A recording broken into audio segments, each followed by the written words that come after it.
So prior to 2014, you would have annually about 22 earthquakes in the Barbados zone. Since 2014, we have seen an increase in the number of earthquakes further east of the arc, just in the vicinity of Barbados. So the number of events annually has increased now to be about 34. If you are outside, you remain outside, moving away from overhead lines, utility poles, not under a bridge, not on a bridge. But if you are indoors, you drop, cover and hold on. If you have a sturdy desk or table, you seek shelter until the shaking stops. If there is no sturdy desk or table, then you crouch, protecting your head and neck, protecting your eyes. In a corner is a good place to crouch.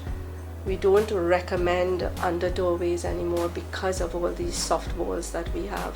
So bear that in mind. And once the shaking is stopped, you exit the building, not using elevators. And even though you're using stairs, you have to ensure as you exit that the stairs have maintained their integrity, because stairs are very vulnerable to earthquake shaking. So we can have those coming from our region, and we can have those coming from further afield. These are called tele-tsunamis, and they can come across from Europe, cross the Atlantic, and impact us here in the Caribbean. So in 1755, the Great Lisbon earthquake generated a tsunami that traveled across the Atlantic and caused waves in Barbados about 6 feet, I think it was 2 meters, 6 feet high, and they were coming on shore for 2 hours. So yes, we can have those tsunamis. Those are less worrying because we have ample time for warnings to be received when those big earthquakes occur.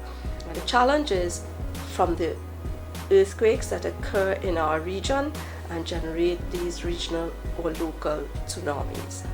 So we may only have minutes when such a tsunami occurs. And of course, we have had them generated by eruptions in the region. The Kikamjani in 1939 generated a small tsunami that impacted Barbados. And also there was one in 1902 that occurred when the Soufriere of St. Vincent erupted. So if you're at the coast and you see this rapid pulling away of the water, not like low tide tends to be a slow moving regression. This is rapid pulling away. A tsunami may have been generated and is coming. Now if you see this, you have to rapidly get to high ground. You may hear a roar coming from the ocean side. So you have ascertained that there is no plane overhead.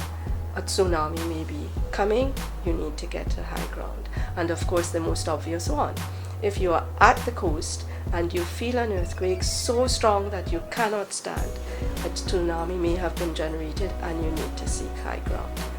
Please bear in mind that you don't need to see all 3 of these warning signs.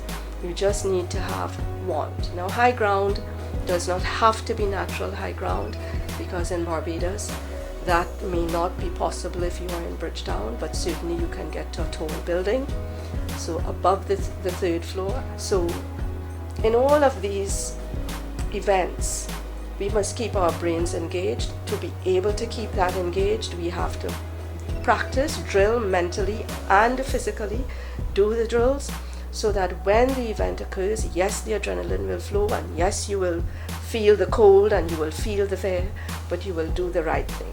You will duck, cover and hold. You will run, seek high ground when a tsunami threat is upon you.